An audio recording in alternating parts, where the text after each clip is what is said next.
I wanted to show you guys really quick, kind of a workflow video, how to do a face refinement in Davinci Resolve. I'm pretty new to the software, but I've been playing with some different things. So this is the beginning here. This is kind of the end result. You get a really nice kind of goldeny touch to her face, kind of touched up her bags under her eyes. I mean, she looks great as she is. It's my daughter, but you know, kind of go through the process. So we start here. I've got a saturation, hue, and luminance mix, some log grades and custom curves on this to kind of get it a nice little kind of balanced. Here I've added the saturation, and I think I used a LUT on this one to kind of make it quick, which this looks great as it is. No problem with that, especially from here to here. It's a huge difference. And where I believe this is a LUT. Yeah, it's a LUT. It is an Alexa LUT. It's the one I always use from Pocket LUTs. Going into here, you see that I kind of made it a little goldeny. So what I did here is I used a glow, kind of made it a golden color, a glowing image, of the threshold up a little bit, the spread a little bit, brightness just a tad, and then the opacity just a little under, I think, where the default is, reflecting camera screen.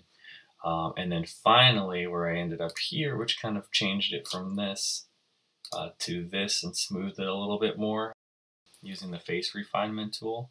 There's an automatic feature. You can analyze it, and then kind of once it analyzes the face, it'll show you here. There's the overlay. It automatically picks it up. Then you're going to kind of play with the amount here. I added just a little bit more touch to it. Added a little contrast, a little color boost, just the very smallest little amount of color boost. Kind of took the eye light down negative, and then removed the eye bag just a hair. Let's see, so this is where it was. See, so there's just a little bit there, and then just bringing it up to 0.377, somewhere in there. Just kind of where it looks good, where it doesn't look unnatural. Yeah, I hope that helps a little bit.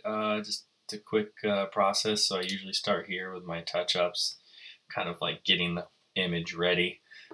Here is where I'm going to add the color. For me, a lot of people will use the qualifier and do the same thing with the face and kind of touch it up. I do like Resolve's face refinement and beauty filters, which are really cool. And they're easy to use for someone that's not super experienced with color grading like myself. So here to here is the end result. Again, starting here, there. This is just kind of if you just put a standard grade on something in the LUT and you let it go. And actually exported it at this and threw it online. It looks fine. Just taking it a few steps further really changes it though. Thanks.